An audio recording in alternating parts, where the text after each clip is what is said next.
Everyone, welcome to my channel study for success. Friends, आज हम लोग जो है पेपर सेकंड को पढ़ने वाले हैं और पेपर सेकंड में जो हमारा सब्जेक्ट है वो पेपर कोड 8 यानी कॉमर्स है। तो इसमें हम लोग इंडियन कॉन्ट्रैक्ट एक्ट जो कि legal aspects of business unit 9 का पार्ट है एंड ये उसका बहुत इम्पॉर्टेंट टॉपिक है, फर्स्ट टॉपिक ही है। और इससे जो है क्वेश्चंस ज़्यादा बनते हैं एग्ज़ाम्स में। जब से ये सिलेबस हमारा चेंज हुआ है 2019 यानी लास्ट ईयर, तब से 2 बार पेपर कंडक्ट हुआ है और दोनों बार जो है इससे क्वेश्चंस अच्छे खासे क्वेश्चन बने हैं। 2 to 3 क्वेश्चंस यानी 4 to 6 मार्क्स के क्वेश्चंस जो हैं वो इससे बनते हैं। और ये जो फ्रेंड्स मेरी वीडियो है, मैंने पूरा टॉपिक को, थोड़ी सी लेंदी वीडियो हो सकती है ये बाकी वीडियोस के कंपैरिजन में, क्योंकि मैंने पूरा टॉपिक एक ही वीडियो में कवर किया। नॉर्मली ये वीडियो जो है ये टॉपिक 4 to 8 सब टॉपिक्स में बटा होता है, यानी इसके लिए मुझे 3 to 4 वीडियोस को बनाना पड़ता। लेकिन मैंने सोचा कि आप सब लोग इसको एक ही वीडियो में कवर कर लो, एक ही टॉपिक मतलब एक ही साथ इसको समझ लो, कंटिन्यूटी में रहेगा, जल्दी समझ आएगा। इसलिए जो है मैंने एक ही वीडियो में इसको कवर किया है और इससे बाहर कुछ भी नहीं आने वाला है। आप इसको एक बार अच्छे से पढ़ लो, समझ लो, और समझना ज़्यादा ज़रूरी है क्योंकि जितना मैंने इसमें लिखा है उससे कहीं ज़्यादा मैं इसको एक्सप्लेन करने वाली हूँ। तो आप उसको अच्छे से समझ के अपने नोट्स प्रिपेयर कर लो। और बाकी जो है इसका भी आपको पीडीएफ मिल जाएगा, अगर आप मुझे कमेंट कर देना तो मैं इसका पीडीएफ प्रोवाइड कर दूँगी। तो इसको अच्छे से प्रिपेयर कर लेना फ्रेंड्स, और इससे आगे नहीं आने वाला है। और मैं ये देखिए मैंने प्रीवियस ईयर के क्वेश्चंस भी कुछ लगाए हुए हैं इसमें, जिससे आपको आइडिया मिल जाएगा कि जो क्वेश्चंस आते हैं वो इसी से आते हैं। ये 2019 के 2 क्वेश्चन हैं और बाकी जितने भी क्वेश्चंस आए हैं इस यूनिट से और इस पर्टिकुलर टॉपिक से, वो जब हम इस यूनिट के बाद MCQ करेंगे, क्विज करेंगे, तो उसमें हम लोग उस क्वेश्चन को 10 क्वेश्चन हर बार आते हैं एक यूनिट से, तो 20 क्वेश्चन हैं, तो उनको हम जो है उस वीडियो में सॉल्व करेंगे। लेकिन फ़िलहाल के लिए 2 टॉपिक को हम कवर करेंगे, इन 2 क्वेश्चंस को सॉल्व करेंगे और इस पूरे टॉपिक को हम पढ़ने वाले हैं। तो स्टार्ट करते हैं इंडियन कॉन्ट्रैक्ट एक्ट 1872। तो इंडियन कॉन्ट्रैक्ट क्या है, क्यों ये आया है और इसका क्या बिजनेस में क्या यूज़ है, इसको समझने के लिए इसको हम स्टार्ट करते हैं। The Indian Contract act 1872, the law relating to contracts in India, it come into force on September 1st 1872। यानी इंडिया में जितने कॉन्ट्रैक्ट्स होते हैं उनके बीच में कोई कोलैप्स, कोई कॉन्फ्लिक्ट्स, कोई इस तरह की दिक्कत जब भी जो है आती है कोर्ट में, तो उससे रिलेटेड जो है एक लॉ बना दिया गया कि जितने भी कॉन्फ्लिक्ट्स हों उनको ईजिली सॉल्व आउट कर दिया जाए, उसी से रिलेटेड लॉ बनाए जाते हैं। तो ये कॉन्ट्रैक्ट से रिलेटेड लॉ है इंडियन कॉन्ट्रैक्ट एक्ट, जो कि 1 सितंबर 1872 से एग्जिस्टेंस में आया था। The Indian Contract act 1872 defines contract under section 2H as an agreement enforceable by law is contract. तो जो हमारा सेक्शन 2 सब सेक्शन H है वो 1872 का, वो ये बताता है कि N agreement enforceable by law is contract, यानी कोई भी एग्रीमेंट जो कॉन्ट्रैक्ट जो लॉ के द्वारा इन्फोर्सेबल है वो कॉन्ट्रैक्ट है। अब इन्फोर्सेबल का मतलब क्या होता है ये अभी हम लोग देखेंगे। In short, every contract is basically an agreement or a promise, but all agreements or promises are not contracts. तो जैसे कि सारे कॉन्ट्रैक्ट्स जो हैं वो एग्रीमेंट तो हो सकते हैं, बट सारे एग्रीमेंट कॉन्ट्रैक्ट्स नहीं हो सकते हैं। If an agreement is legally enforceable then only it is term as a contract. अगर कोई एग्रीमेंट जो है वो लीगली इन्फोर्सेबल है, लीगली एप्लीकेबल है, तभी जो है वो कॉन्ट्रैक्ट हो सकता है, अदरवाइज वो कॉन्ट्रैक्ट नहीं हो सकता है। इसको इक्वेशन में हम लोगों ने लिखा हुआ है जिससे आप इजीली इसको समझ सको। कॉन्ट्रैक्ट का मतलब होता है agreement plus enforceability factor. Enforceability factors क्या हैं उनको अभी हम पढ़ेंगे जब एसेंशियल्स ऑफ कॉन्ट्रैक्ट पढ़ेंगे। तो इसके बारे में ये मैंने यही लिखा हुआ है इसमें कि कॉन्ट्रैक्ट क्या होता है।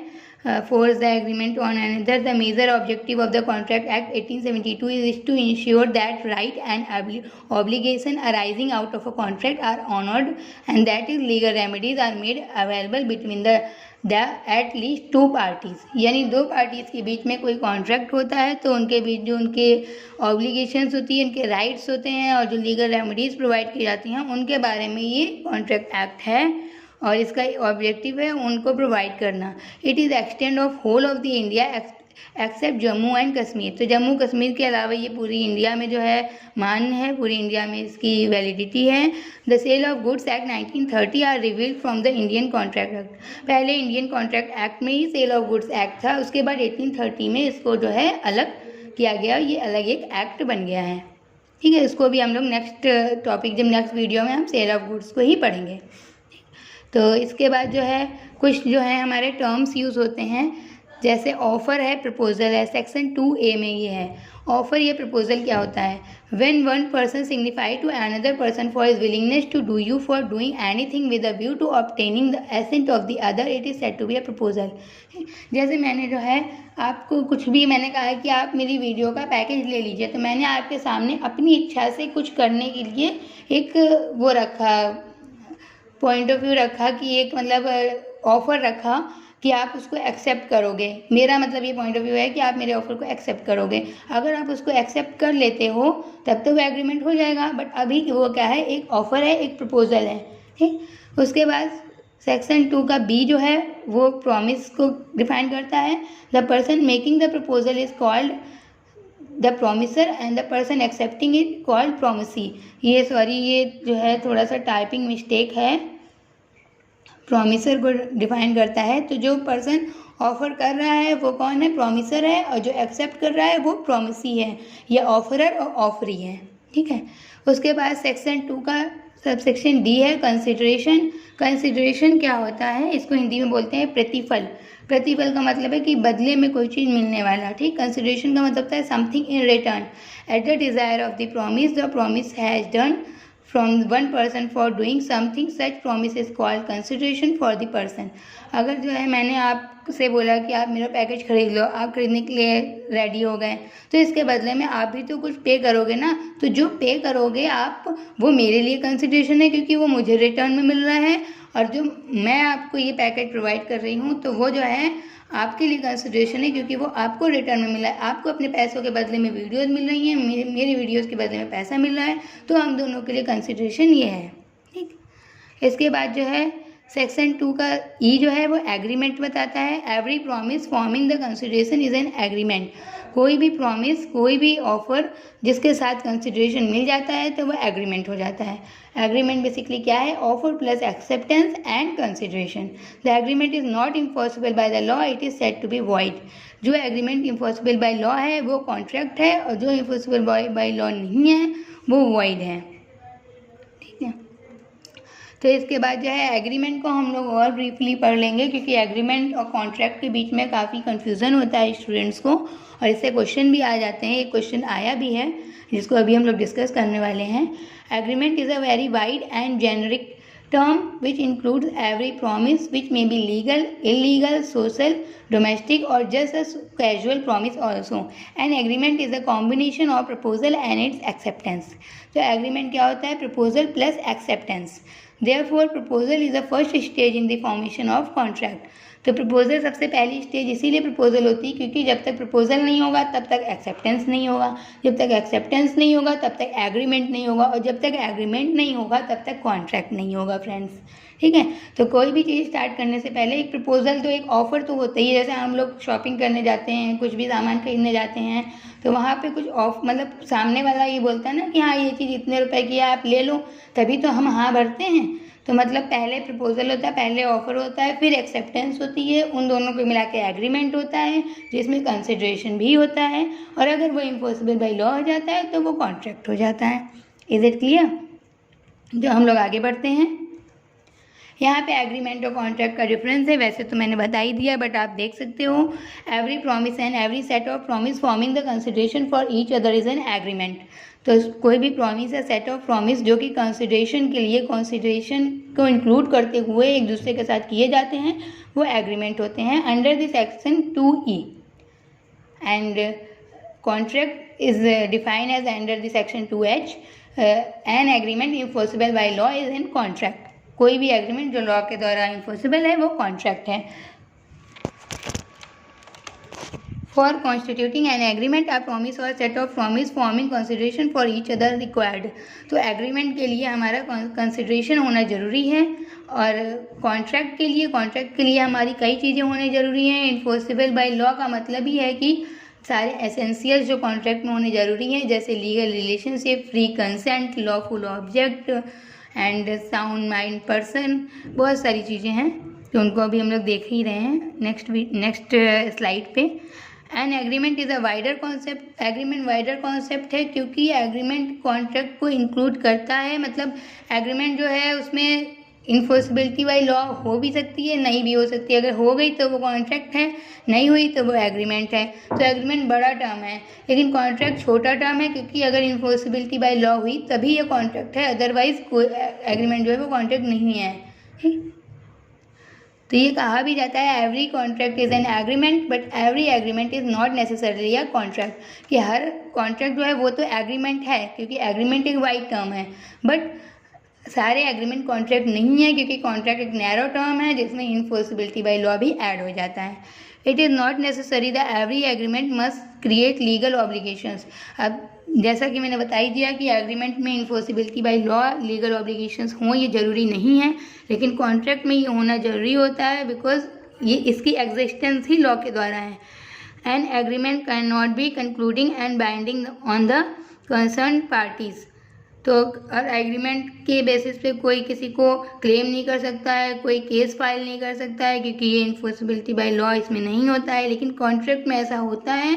इसलिए ये जो है हमेशा binding on the concern parties के ऊपर होता है, यानी अगर कोई चाहे तो उससे क्लेम कर सकता है डैमेज के लिए, अपने डैमेज के लिए जो है केस जो है फाइल कर सकता है। इसके बाद जो है essentials of elements of valid contract. Essentials इसके साथ साथ क्या है, पहला तो एग्रीमेंट होना चाहिए, सबसे पहला एसेंशियल एलिमेंट यही है कि एग्रीमेंट होना चाहिए। सेकंड है, अगर ये क्लियर नहीं है तो फ्रेंड्स मैं इसको प्रोनाउंस कर रही हूँ, आप नोट्स बना लो अपने। एग्रीमेंट हो सकता है। सेकंड है intention to create logical relationship, उनके बीच में एक लॉजिकल रिलेशनशिप होना, लीगल रिलेशनशिप होना जो है एक इंटेंशन होना चाहिए। फ्री एंड जेन्युइन कंसेंट होना चाहिए। जो कंसेंट क्या होता है, मतलब मेरी एक्सेप्टेंस, अगर हम किसी चीज़ को एक्सेप्ट कर रहे हैं तो वो फ्री होना चाहिए। मतलब फ्री का मतलब है कि इंडिपेंडेंट होना चाहिए, किसी चीज़ से बाउंडेड नहीं होना चाहिए। जैसे किसी ने मुझसे बोला कि तुम ये सामान ले लो, एक चीज़ कोई भी, मान लीजिए शूज़ हैं, किसी ने बोला कि ये शूज़ जो है तुम 1000 रुपीज़ में ले लो, मैंने अगर अपनी इच्छा से उसको हाँ बोल दिया और 1000 रुपये पे कर दिए तो वो मेरा फ्री कंसेंट है। बट अगर उसने मुझे धमकी दिया कि इसको ले लो वरना जो है मैं तुम्हें मार दूंगा, तो जो है वो मेरा क्या हो गया, वो फ्री कंसेंट बिल्कुल नहीं है। तो फ्री कंसेंट होना ज़रूरी है। पार्टीज कॉम्पिटेंस टू कॉन्ट्रैक्ट, और पार्टीज कॉम्पिटेंस होना चाहिए, कॉम्पिटेंट होना चाहिए, मतलब कैपेसिटी उसके अंदर होनी चाहिए कॉन्ट्रैक्ट को करने की। इसका मतलब ये है कि वो माइनर नहीं होना चाहिए, उस साउंड माइंड का होना चाहिए, मतलब मेंटली जो है चैलेंज पर्सन नहीं होना चाहिए, इंसॉल्वेंट नहीं होना चाहिए, क्रिमिनल पर्सन नहीं होना चाहिए, ठीक है। लॉफुल कंसिडरेशन होना चाहिए, ऐसा नहीं है कि कोई इमेजिनरी कंसिडरेशन हो गया कि आपने मुझसे कहा कि ये सामान ले लो और जो है बदले में आपको मैं 1000 तारे ला के दे दूंगा, तो वो लॉफुल कंसिडरेशन नहीं है। आपको इन टर्म्स ऑफ मनी या in terms of any something होना चाहिए जो कि लॉ उसको जिसको मानता हो। लॉफुल ऑब्जेक्ट होना चाहिए, यानी हमारा जो भी कॉन्ट्रैक्ट है उसका ऑब्जेक्ट लॉफुल होना चाहिए। अगर हम ड्रग्स को सेल करने के लिए आपसे कॉन्ट्रैक्ट कर रहे हैं तो वो लॉफुल ऑब्जेक्ट नहीं है, वो वैलिड कॉन्ट्रैक्ट नहीं होगा, वो इलीगल कॉन्ट्रैक्ट होगा। एग्रीमेंट्स नॉट डिक्लेयर्ड वॉइड और इलीगल, एग्रीमेंट जो है वो वॉइड और इलीगल भी नहीं होना चाहिए। वॉइड एग्रीमेंट कौन से होते हैं अभी हम देखेंगे, तो वॉइड नहीं होना चाहिए। सर्टेनिटी ऑफ मीनिंग, यानी कॉन्ट्रैक्ट का जो मीन होना चाहिए वो क्लियर होना चाहिए, और जो उसको करने के लिए मतलब पॉसिबिलिटीज़ हैं, जैसे ये लिखा हुआ है पॉसिबिलिटी ऑफ परफॉर्मेंस। ऐसा नहीं है कि ये कॉन्ट्रैक्ट कर दिया है कि मुझे आसमान से तारे ला के दे दो मैं तुम्हें 1000 रुपये दे दूंगा, तो वो पॉसिबिलिटी ऑफ परफॉर्मेंस नहीं है, क्योंकि उसको किसी भी ग्राउंड पे पॉसिबल नहीं है वो। इसके बाद जो है नेसेसरी लीगल फॉर्मेलिटीज़ होनी चाहिए, रिटन डॉक्यूमेंट्स होने चाहिए, इन टर्म्स ऑफ राइटिंग होना चाहिए। तो ये एसेंशियल एलिमेंट्स हैं वैलिड कॉन्ट्रैक्ट के। आई होप आपको समझ में आ गया होगा। इसके बाद जो है steps involve in the contract, steps जो हैं वो कौन कौन से कॉन्ट्रैक्ट में इन्वॉल्व होते हैं। तो ये फर्स्ट है हमारा प्रपोजल। सबसे पहले तो हमारे कॉन्ट्रैक्ट में क्या आता है, प्रपोजल। मैंने आपको पहले ही बताया कि प्रपोजल या ऑफर होता है। इसके बाद उसका एक्सेप्टेंस होता है, एग्रीमेंट बाय म्यूचुअल प्रॉमिसेस, फिर उनके बीच क्या होता है, एग्रीमेंट होता है। उसके बाद जो है वो कॉन्ट्रैक्ट में चेंज होता है, तो एग्रीमेंट के साथ क्या आना चाहिए, enforceable by law. If agreement is enforceable by law then it will be a contract, otherwise it can't.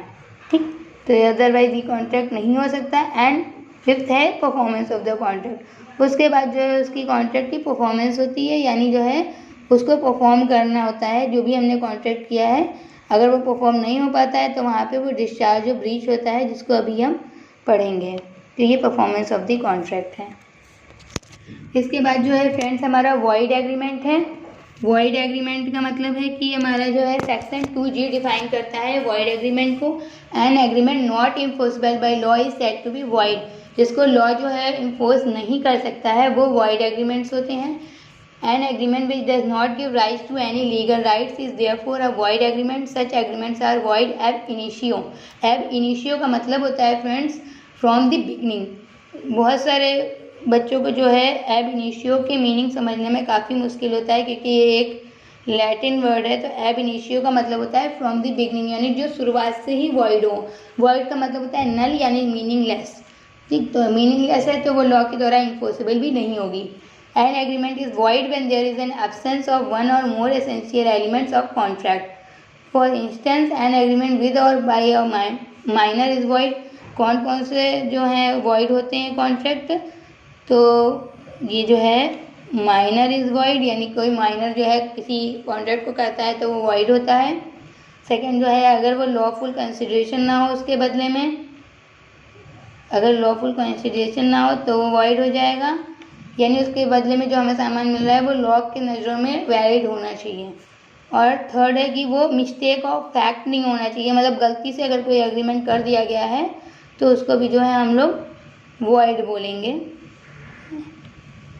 इसके बाद जो है discharge of contract. Discharge of contract जो है काफ़ी इम्पोर्टेंट है। अभी इससे काफ़ी इजी क्वेश्चंस बने हैं, तो ऐसा कोई क्वेश्चन नहीं बना है डिस्चार्ज ऑफ कॉन्ट्रैक्ट से, लेकिन आगे जो है पेपर का डायनेमिक्स चेंज होते जा रहे हैं और टफ भी होता जाएगा, तो इससे क्वेश्चन बनने के फ्रेंड्स चांसेस हैं, इसलिए हम लोग इसको अच्छे से देख लेंगे। तो डिस्चार्ज का मतलब होता है फ्री होना, मतलब कॉन्ट्रैक्ट से कब पार्टीज जो है वो फ्री हो जाती हैं। ठीक है, डिस्चार्ज का मतलब फ्री हो जाना है या कि कॉन्ट्रैक्ट ख़त्म हो जाना। तो कॉन्ट्रैक्ट ख़त्म कब होता है, तो हम लोग इसको देख रहे हैं। The duties under a contract are discharge when there is legally binding termination of such duty by a voluntary act of parties और बाय ऑपरेशन ऑफ लॉ। जब दोनों पार्टीज़ के द्वारा या तो लॉ के द्वारा उस कॉन्ट्रैक्ट को ख़त्म कर दिया जाए तो उसको हम लोग डिस्चार्ज ऑफ कॉन्ट्रैक्ट बोल सकते हैं।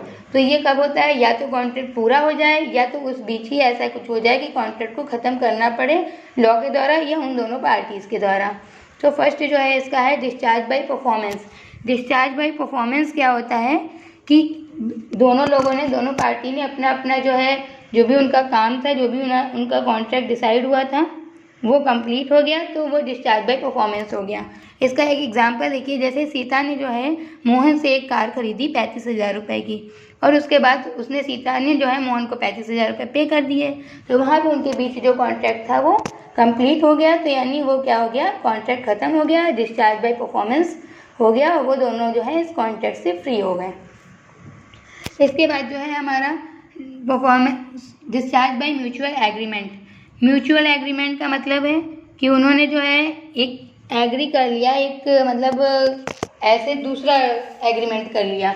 जैसे किसी ने मुझसे बोला कि आप मुझे अपना मकान 2 साल के लिए लीज पे दे दो, तो मैंने उसको दे दिया, तो उसने मुझसे बोला कि 1 लाख रुपए बदले में देंगे, तो ये हमारा कॉन्ट्रैक्ट डिसाइड हो गया। लेकिन फिर जो है 1 साल बाद ही मैंने सोचा कि जो है मैं इसको 5 साल के लिए एक्सटेंड कर देती हूँ, मतलब मैं इसको लीज को 2 साल की बजाय 5 साल कर देती हूँ या इसको बेच देती हूँ। मैंने 1 लाख रुपए पे 2 साल के लिए लीज पे दिया था, लेकिन अब मैं उसको 5 लाख रुपए में उसको बेचना चाह रही हूँ। तो मैंने उसी सेम पार्टी से बात की, वो उस चीज़ के लिए रेडी हो गई। तो अब हमारे पास क्या हो गया कि जो हमारा ये वाला कॉन्ट्रैक्ट था पहले वाला, ये इंफीरियर कॉन्ट्रैक्ट हो गया, और जो सेल वाला था ये सुपीरियर हो गया। तो म्यूचुअल एग्रीमेंट से हम पहले वाले कॉन्ट्रैक्ट से फ्री हो गए। तो अब हम किसके लिए लायबल हो गए? दूसरे वाले कॉन्ट्रैक्ट के लिए। तो ये जो है हमारा म्यूचुअल एग्रीमेंट वाला कॉन्ट्रैक्ट जो है वो हो गया। इसके बाद जो है हमारा थर्ड है by non acceptance of tender. Non acceptance of tender का मतलब है कि टेंडर को मना कर दिया और उसके बाद जो है उसके डिस्चार्ज से फ्री हो गए। दोनों पार्टीज़ का इसमें कंसेंट होता है।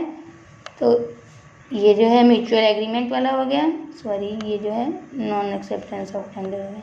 इसके बाद जो है फ्रेंड्स हमारा by breach of contract. By breach of contract इसको अभी हम आगे भी समझेंगे कि जब दोनों पार्टी में से कोई एक पार्टी जो है कॉन्ट्रैक्ट को पूरा करने से मना कर दे या उनके बीच कॉन्ट्रैक्ट टूट जाता है तो उसको बाय ब्रीच ऑफ कॉन्ट्रैक्ट बोलते हैं। इसको अभी हम आगे देखेंगे, एक्सप्लेन करेंगे। इसके बाद होता है by impossibility of performance. Possibility नहीं रह जाती है अगर उसकी कॉन्ट्रैक्ट की, जैसे कि हमारा ये कॉन्ट्रैक्ट हुआ कि हम आपकी कंट्री को, मतलब इंडिया जो है वो अमेरिका को, इंडिया की कोई कंपनी अमेरिका की किसी कंपनी के साथ कॉन्ट्रैक्ट करती है कि वो 10 लाख रुपए का जो है प्रोडक्ट ये उनको सप्लाई करेगी, लेकिन लॉकडाउन हो गया, सारे बॉर्डर जो है वो कस्टम्स सारे बंद कर दिए गए, कोई भी जो है हम इंपोर्ट एक्सपोर्ट नहीं कर रहे हैं, इकोनॉमी को क्लोज कर दिया गया। तो वहाँ पे क्या हो गया? इम्पॉसिबिलिटी हो गई, या किसी कंट्री में वॉर की कंडीशन आ गई तो वहाँ पे वो उसको फुलफिल नहीं कर सकते हैं, इम्पॉसिबिलिटी हो गई परफॉर्मेंस की। तो उसको जो है वहाँ पे क्या हो जाता है? कॉन्ट्रैक्ट से डिस्चार्ज हो जाते हैं दोनों पार्टीज़, और यहाँ पे किसी को भी क्लेम करने का कोई भी राइट नहीं होता है। इसके बाद जो है फ्रेंड्स हमारा है बाय लैप्स ऑफ टाइम, यानी लैप्स ऑफ टाइम, जैसे मैंने ये किसी से कहा कि मैं तुम्हें जो है 1,000 रुपये मुझे उसको देना है, तो मैंने कहा कि मैं तुम्हें जो है 200 रुपये करके 5 इंस्टॉलमेंट में दूंगी 1 साल के अंदर। तो मैंने सेकंड इंस्टॉलमेंट जो है मैंने पे नहीं कर पाई और मैंने वहाँ से उसको कोई पेमेंट नहीं किया, तो उसको जो है 1 साल का टाइम है कि वो मुझसे आके क्लेम करे कि मैंने ब्रीच ऑफ कॉन्ट्रैक्ट किया है, मतलब मैंने उसको पैसे नहीं दिए। लेकिन अगर वो 1 साल के अंदर नहीं करता है और फिर 1.5-2 साल बाद आके करता है तो वो बिल्कुल भी उसमें कोर्ट में मान्य नहीं है और वो डिस्चार्ज ऑफ कॉन्ट्रैक्ट हो गया। वहाँ से में जो है दोनों पार्टीज जो हैं वो फ्री हो गई हैं। इसके बाद जो है हमारा नेक्स्ट है बाय रेमिशन और वेवियर। इसमें क्या होता है कि जैसे मुझे किसी से 2,000 रुपये लेने हैं और उसने मुझसे बोला कि 1,500 रुपये ही ले लूँ और हम कॉन्ट्रैक्ट को पूरा कर लेते हैं। जैसे मैंने उसको कोई सामान बेचा, उसके बदले में 2,000 रुपये लेने, लेकिन उसने मुझे 1,500 पे किया और मैंने उसको एग्री कर लिया, मतलब मैं सेटिस्फाई हो गई। तो वहाँ पे जो है क्या हो गया? बाय रेमिशन और वेवियर हो गया। मैंने उसको, वेवियर का मतलब है कि हाँ उसको ख़त्म कर दिया और सेटिस्फेक्शन दे दिया अपना। तो यहाँ पे जो है हमारा डिस्चार्ज ऑफ कॉन्ट्रैक्ट हो जाएगा क्योंकि दोनों का कंसेंट है उसमें। इसके बाद बाय नेगलेक्ट और प्रॉमिस टू प्रोवाइड फैसिलिटी। अगर कोई, जैसे मैंने किसी को जो है अपने घर में पेंट करने के लिए बुलाया और उसको मैंने बोला कि तुम मेरे घर पे पेंट करना, मैं तुम्हें 5,000 रुपीज़ पे करूँगी। और वो आया उस दिन, जिस दिन मैंने दिया कि हाँ मंडे को आना, वो मंडे को आया, लेकिन पूरे दिन जो है मेरे घर का जो है दरवाज़ा बंद रहा, लॉक रहा और वो पॉसिबिलिटी ही नहीं है कि वो अपनी फैसिलिटी प्रोवाइड कर पाए, यानी मैंने उसकी फैसिलिटी लेने से नेगलेक्ट कर दिया। तो उसको जो है वहाँ पे कॉन्ट्रैक्ट डिस्चार्ज हो जाएगा और कोई भी पार्टी जो है वो क्लेम करने के लिए वो नहीं है, मतलब वो नहीं है, मान्य नहीं है कि कोर्ट में कि वो उसके लिए क्लेम करे, क्योंकि वो जिसको फैसिलिटी देनी थी वो आया था लेकिन मैंने उसका फैसिलिटी नहीं लिया, तो वो जो है ये बाउंड नहीं है उसके लिए। इसके बाद है bye operation of law. Operation of law का मतलब है कि लॉ के द्वारा जो है उसको कर दिया गया है। मान लीजिए किसी की डेथ हो गई उस पर्सन की, एक दोनों पार्टीज में से, या वो इंसॉल्वेंट हो गया, या ऐसी कोई कंडीशन आ गई कि लॉ ने खुद मना कर दिया कि यहाँ पे डिस्चार्ज ऑफ कॉन्ट्रैक्ट हो गया है या कोई भी कॉन्ट्रैक्ट एग्जिस्टेंस में नहीं है, तो वो law of discharge of contract हो जाएगा। बाय मर्जर ऑफ राइट्स, मतलब 2 कॉन्ट्रैक्ट एक साथ कर दिए गए हैं और जैसे कि मैंने बताया कि हाँ मैंने किसी अपना सामान किसी को रेंट पे दिया और फिर बाद में मैंने उसको जो है उसी इंसान को बेच दिया, तो वहाँ पे 2 लोगों के राइट्स मर्ज हो गए हैं, दोनों कॉन्ट्रैक्ट्स के राइट्स मर्ज हो गए हैं, तो वो पहला वाला कॉन्ट्रैक्ट जो है वो डिस्चार्ज ऑफ कॉन्ट्रैक्ट में आ जाएगा। तो फिर जो है तो ये हम लोगों ने पढ़ लिए हैं। इसमें जितने भी टॉपिक्स जो हैं जितने भी सब टॉपिक्स जो हैं वो डिस्चार्ज ऑफ कॉन्ट्रैक्ट्स में आ सकते हैं या पूछे जा सकते हैं। इसके बाद है हमारा friends breach of contract. When a promise or agreement is broken by any of the parties we call it a breach of contract. जब कोई भी जो है प्रॉमिस या कॉन्ट्रैक्ट जो है किसी एक पार्टी के द्वारा मना कर दिया जाता है उसको करने से, तो उसको हम लोग जो है वो ब्रीच ऑफ कॉन्ट्रैक्ट बोलते हैं। इसमें जो है क्या होता है कि मान लीजिए कि हमने बोला कि ठीक है तुम ये सामान मुझे सेल करो, मैं तुम्हें 2000 रुपीज़ पे करूँगा, तो फिर मैंने उसको पे करने से मना कर दिया या उसने मुझे सामान बेचने से मना कर दिया, तो वो ब्रीच ऑफ कॉन्ट्रैक्ट होता है। ये दो तरह की होती है, एक एक्चुअल होती है, एक एंटिसिपेटरी होती है। एक्चुअल मतलब उसी दिन, जैसे मैंने उससे कहा कि तुम मुझे 20 अगस्त को मेरे घर पे ये सामान तुम्हें पहुंचाना है, मैंने उसको पेमेंट इतना करना है, तो उसने जो है क्या किया, मुझे उसी 20 अगस्त को ही उससे बोला कि मैं नहीं कर पाऊंगा और मना कर दिया, तो वो ब्रीच ऑफ कॉन्ट्रैक्ट हो गया, एक्चुअल ब्रीच ऑफ कॉन्ट्रैक्ट हो गया। लेकिन एंटिसिपेटरी क्या होता है कि जिसने उसने पहले से ही मना कर दिया हो कि हाँ मैं नहीं कर पाऊंगा, कॉन्ट्रैक्ट हो गया लेकिन कॉन्ट्रैक्ट जिस दिन होना है उसके पहले ही उसने मना कर दिया, तो वो एंटिसिपेटरी ब्रीच ऑफ कॉन्ट्रैक्ट होगा। तो इसके अगेंस्ट कुछ लीगल रेमेडीज़ भी हैं जो हमारी एग्रीव्ड पार्टी है यानी जिसको लॉस हुआ है उसको ये राइट होता है कि उसको ये रिलीफ मिल सकें। तो फर्स्ट होता है recession of the contract. Recession of the contract में ये होता है कि अगर एक पार्टी अपना नहीं टास्क फुलफिल कर रही है तो दूसरी पार्टी भी अपना टास्क ना फुलफिल करे। जैसे मैंने किसी को बोला कि तुम मुझसे 2000 रुपये में ये सामान लेना, उसने वो सामान नहीं लिया, उसने 2000 रुपये नहीं दिए तो मैंने भी सामान नहीं बेचा, तो ये हम कर सकते हैं रेसेशन ऑफ द कॉन्ट्रैक्ट में।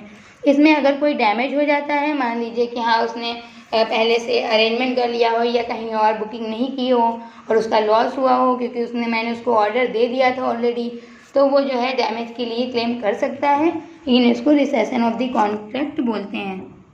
इसके बाद damage for the loss sustained और सफर्ड, तो जो भी लॉस हुआ है उसके लिए डैमेज के लिए जो है वो कोर्ट में क्लेम कर सकता है। जितना भी लॉस होता है, जितना भी डैमेज होता है, इसमें बहुत सारे टाइप के डैमेज होते हैं, ऑर्डिनरी डैमेज, स्पेशल डैमेज, तो हमें बहुत डिटेल में नहीं जाना है, हम सिर्फ इतना देख लेंगे कि जो है वो अपने डैमेजेस के लिए भी वो कर सकता है, केस फाइल कर सकता है और अपने क्लेम कर सकता है। अ decree for specific performance, specific performance के लिए जो है ये कर सकता है। हाँ, तो स्पेसिफिक परफॉर्मेंस के लिए ये होता है कि पहले से कोई परफॉर्मेंस के लिए मान लीजिए कि मेरा कोई लॉन्च है, कोई क्लब है और वहाँ पे किसी इंसान ने मुझसे बोला है कि मैं जो है यहाँ पे मैंने किसी को हायर किया है कि तुम यहाँ पे परफॉर्म करना और मैं तुम्हें जो है एवरी इवनिंग का 500 रुपीज़ पे करूँगी फॉर 1 वीक। तो 1 वीक के लिए उसने मेरे साथ डील कर लिया यानी कॉन्ट्रैक्ट कर लिया, लेकिन फिर जो है वो नाइट इवनिंग में नहीं आया परफॉर्म करने और मेरा लॉस हुआ क्योंकि ऑडियंस वेट कर रही थी या मैंने पूरा सेटअप कर लिया था, सब कुछ कर लिया था। तो वहाँ पे क्या होता है कि मैं स्पेसिफिक परफॉर्मेंस के लिए कोर्ट में उसके अगेंस्ट क्लेम कर सकती हूँ, केस कर सकती हूँ, स्यू कर सकती हूँ। तो वो जो है कोर्ट वहाँ पे डिसीजन देगा कि उसको मुझे कंपनसेशन मिलेगा या तो फिर जो है उसको अपनी परफॉर्मेंस देनी पड़ेगी, उसको वो एक्टिविटी करनी पड़ेगी। तो ये जो होता है अ डिक्री फॉर स्पेसिफिक परफॉर्मेंस होता है। एंड इंजंक्शन होता है। एंड इंजंक्शन का मतलब होता है कि नॉर्मली कोर्ट क्या करता है कि आपको ये चीज़ करनी पड़ेगी, ये चीज़ बोलता है, लेकिन यहाँ पे क्या होता है कि जो चीज़ नहीं करनी होती है उसके अगेंस्ट, मान लीजिए कि मैंने किसी कंपनी के साथ डील किया कि मैं जो है अपनी वीडियो में टाइटन कंपनी की वॉच को प्रमोट करूंगी और किसी कंपनी की वॉच को प्रमोट नहीं करूंगी, लेकिन मैंने उसके साथ क्या किया कि सोनाटा की कंपनी की वॉच को प्रमोट कर दिया, यानी मैंने जिस चीज़ को करने से मना किया था वो चीज़ मैंने कर दी। तो वहाँ पे जो है ये चीज़ कहलाती है एन इंजंक्शन, यानी जो है कोर्ट वहाँ पे हम उसके अगेंस्ट क्लेम कर सकते हैं, स्यू कर सकते हैं और कोर्ट उसके हमारे बिहाफ पे डिसीजन देगा कि हमें उससे रिलेटेड जो भी कंपनसेशन होगा वो रिसीव होगा। उसके बाद है suite on quantum merit. Quantum merit जो है एक लैटिन वर्ड है जिसका मतलब है कि जिसने जितना अर्न किया है उसको उतना ही मिलेगा। मतलब कि मैंने किसी लेबर को हायर किया, उससे मैंने बोला कि तुम 5 घंटे काम करो, मैं तुम्हें जो है 5000 रुपये पे करूँगी, लेकिन उसने 1 घंटे काम किया और फिर हमारा कॉन्ट्रैक्ट ब्रीच हुआ, तो जितना उसने 1 घंटे काम किया तो उसका 1000 मुझे उसको पे करना पड़ेगा, यानी ये होता है हमारा क्वांटम मेरिट। तो ये ब्रीच ऑफ कॉन्ट्रैक्ट हो गया। इसके बाद हमारा क्वासी कॉन्ट्रैक्ट है। क्वासी कॉन्ट्रैक्ट फ्रेंड्स क्या होता है कि जिसमें ना ही कोई वो होता है, कॉन्ट्रेक्चुअल बेसिस होती है, लेकिन ये कॉन्ट्रैक्ट इन्फोर्सेबल होता है, मतलब इसमें सारे एलिमेंट्स नहीं होते हैं कॉन्ट्रैक्ट के, लेकिन फिर भी ये लॉ के द्वारा इन्फोर्सेबल होता है। तो इसमें जो है one shall be allowed unjustly to enrich himself at the expense of another. ये मतलब इसलिए बनाया गया है कि जिससे किसी दूसरे के लॉस पे कोई दूसरा, मतलब एक पार्टी के लॉस पे दूसरी पार्टी फ़ायदा नहीं उठा पाए। जस्ट बिकॉज कि उनके बीच में एसेंशियल ऑफ एलिमेंट्स कॉन्ट्रैक्ट नहीं प्रेजेंट हैं, तो इस बेसिस पे कोई दूसरी पार्टी उसका फ़ायदा ना उठा पाए, इसलिए ये क्वाजी कॉन्ट्रैक्ट है। कुछ ऐसे केसेस होते हैं जहाँ पे जो है कोर्ट ये ऑर्डर दे देता है, कोर्ट ये मान लेता है कि ये कॉन्ट्रैक्ट था, भले वो उसके अंदर सारे एलिमेंट्स नहीं थे। तो इसको जो है कभी हम लोग डिटेल में जब इस वीडियो को क्वाजी कॉन्ट्रैक्ट को पढ़ेंगे, क्योंकि एक लेंथी टॉपिक है, इससे बहुत ज़्यादा क्वेश्चन नहीं बनने वाले हैं। अदरवाइज हमने सारे टॉपिक्स को कवर कर लिया है और जिससे क्वेश्चन बनने की पूरी उम्मीद है, और इससे बाहर कुछ नहीं आने वाला है। आप इनको पढ़ लीजिए, इतना सफिशियंट होगा। अदरवाइज फिर भी आप पढ़ना चाहते हैं तो आप किसी भी बुक से पढ़ सकते हैं, बट जितना भी नॉर्मली लोग 3-4 वीडियो में कवर करते हैं उतना मैंने एक वीडियो में कवर किया है। आई होप आपको समझ में आएगा। और ये जो मैंने 10 to 12 स्लाइड्स बनाई हैं, मेरी वीडियो को देखने के लिए, समझने के लिए थैंक यू। और हाँ, प्रीवियस ईयर क्वेश्चंस हम लोगों के जो 2 क्वेश्चंस थे उनको हम कर लेते हैं। आई होप आप उन क्वेश्चंस को सॉल्व कर पाएंगे। यहाँ पे हम लोग ने प्रीवियस ईयर क्वेश्चंस को 2 क्वेश्चंस को इंक्लूड किया है, बाकी को हम लोग MCQs में जो है पढ़ेंगे।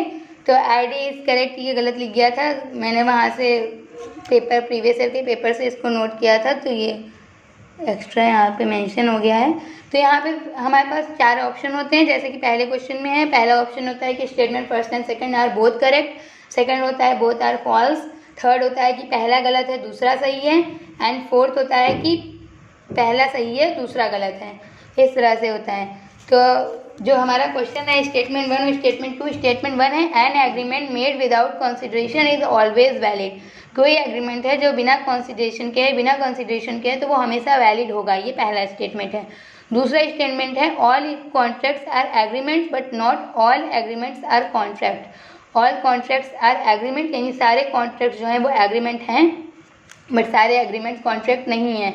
तो इन दोनों पॉइंट्स को हमने कवर किया है कि एग्रीमेंट विदाउट कंसिडरेशन है तो वो वैलिड नहीं, मतलब एग्रीमेंट में जो है कंसिडरेशन होता है, तो ये पहला तो गलत हो गया।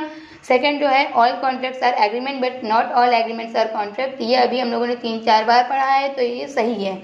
तो हमारा कौन सा ऑप्शन फ्रेंड सही होगा?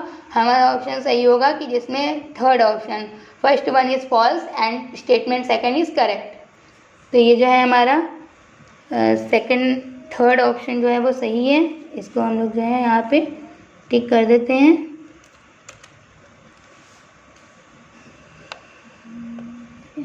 इसके बाद जो है सेकंड क्वेश्चन है हमारा, arrange the following in order of their manifestation, यानी जिस क्रम में वो होते हैं उनको उसी क्रम में लगाना है। ऑफर है, एक्सेप्टेंस है, ब्रीच ऑफ कॉन्ट्रैक्ट है, कॉन्ट्रैक्ट है। हम लोगों ने इसी क्रम में पढ़ा है कि सबसे पहले हमारा क्या आता है, ऑफर आता है। सबसे पहले जो है हमारा क्या आता है, ऑफर आता है, फिर हमारा एक्सेप्टेंस आता है, फिर हमारा कॉन्ट्रैक्ट आता है, जो है ब्रीच ऑफ कॉन्ट्रैक्ट आता है। तो इसी सीक्वेंस को हम लोग फॉलो करेंगे, यानी A, B and D, C। तो A, B और D, C हमारा कहाँ पे है, ये हमारा सेकंड नंबर पे है, सेकंड ऑप्शन है मतलब। तो ये जो है हमारा ये हो गया।